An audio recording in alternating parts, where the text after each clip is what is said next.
यानंतर जो पुढचा फॉर्म्युला आहे तो फॉर्म्युला इथं भले ते फॉर्म्युले अगदी बेसिक असतील पण आपल्याला इथं महत्त्वाचे आहेत म्हणून काही फॉर्म्युले इथं देतात. Velocity is equal to distance upon time, अगदी बेसिक फॉर्म्युला आहे, पण हा फॉर्म्युला लाईटच्या बाबतीमध्ये आपण वापरला तर व्हेलॉसिटीसाठी आपण नेहमी सी हा सिम्बॉल वापरतो. याच फॉर्म्युल्याचं मॉडिफिकेशन केलं तर distance is equal to velocity upon time आपल्याला मिळेल. आणि डिस्टन्ससाठी जर का आपण डी हा सिम्बॉल वापरला तर D is equal to C T हा एक फॉर्म्युला मिळेल की जो फॉर्म्युला बरेचसे प्रॉब्लेम सोडवताना आपल्याला उपयोगी पडणार आहे. वेव्ह नंबर आपण जाणतोच आहोत, wave number is nothing but the reciprocal of wavelength. त्यामुळं wave number is equal to 1 upon lambda. Number of waves एखाद्या ठराविक अशा मीडियममध्ये, विशेषतः डेन्सर मीडियममध्ये जेव्हा लाईट जाते त्यावेळेला त्या डेन्सर मीडियममध्ये असणारे नंबर ऑफ वेव्ज किती आहेत, त्या वेव्हची संख्या नेमकी किती आहे ती काढायची असेल तर त्यासाठी number of waves is equal to thickness upon wavelength, thickness of that region divide by wavelength of that light. हा एक फॉर्म्युला आपल्याला वापरता येईल. पुढं आपण थेरीमध्ये सुद्धा काही प्रॉब्लेम्स पाहिलेले आहेत ज्याच्यामध्ये जेव्हा एखादा लाईटचा वेव्हफ्रंट प्लेन, विशेषतः प्लेन वेव्हफ्रंट हा रेअरर मीडियममधून डेन्सर मीडियममध्ये जातो त्यावेळेला त्याच्यामध्ये अँगलमध्ये बदल होतोच आहे, पण दुसरी गोष्ट त्या वेव्हफ्रंटच्या विड्थमध्ये सुद्धा बदल होत असते. आणि त्या विड्थमधला जो रेशो आहे तो रेशो आपल्याला इथं या सूत्रानुसार काढता येतो. Width of the beam in the first medium म्हणजे जिथं लाईट इन्सिडेंट होते ते medium and width of the beam in the second medium.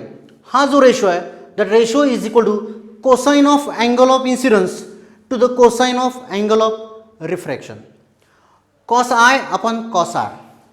हा सुद्धा फॉर्म्युला वापरून आपल्याला हा विड्थचा रेशो काढता येतो. अर्थात इथं जो रेशो दिला आहे तो ratio of width of incident medium to the refracted medium असा आहे. काही वेळेला उलटंसुद्धा विचारतात, म्हणजे width in the denser medium to the width in incident medium असं जर का विचारलं, साहजिक आहे ही डावी बाजू जर का रेसिप्रोकल झाली तर उजवी बाजूसुद्धा रेसिप्रोकल करावी लागेल, आपल्याला cos r upon cos i मिळेल.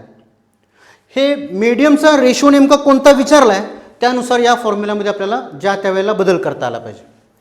पुढचा जो याच टॉपिकमधला पॉईंट आहे तो म्हणजे पोलरायझेशन. या पोलरायझेशनमध्ये सुरुवातीचा जो इंट्रोडक्टरी पार्ट आहे तो एक्सपेरिमेंट आहे, पण त्यानंतर एकच फॉर्म्युला महत्त्वाचा आहे तो म्हणजे ब्रूस्टर्स लॉच्या संदर्भातला आहे. Tan of angle of polarisation is always equal to refractive index of the denser medium.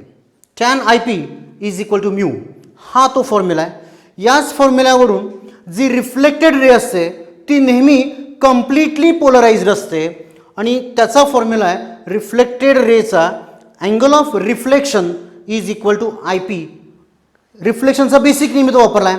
Angle of incidence is always equal to angle of reflection. त्यामुळं हा अँगल ऑफ इन्सिडन्स आणि हा अँगल ऑफ रिफ्लेक्शन आहे. Refracted ray ही नेहमी partially polarised असते आणि त्यामुळं angle of refraction is equal to 90 minus I P angle of polarisation. आणि सगळ्यात शेवटचा फॉर्म्युला आहे तो म्हणजे refractive index is equal to 1 upon sine of i c that is critical angle.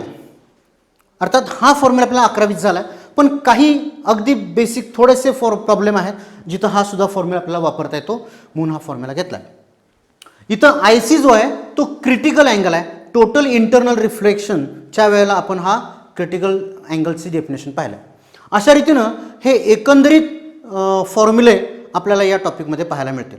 आता या पुढच्या आता आपण काही सी ई टी एक्झामला विचारलेले काही महत्त्वाचे असे प्रॉब्लेम्स घेणार आहोत आणि ते प्रॉब्लेम्स सोडवून पाहणार आहोत.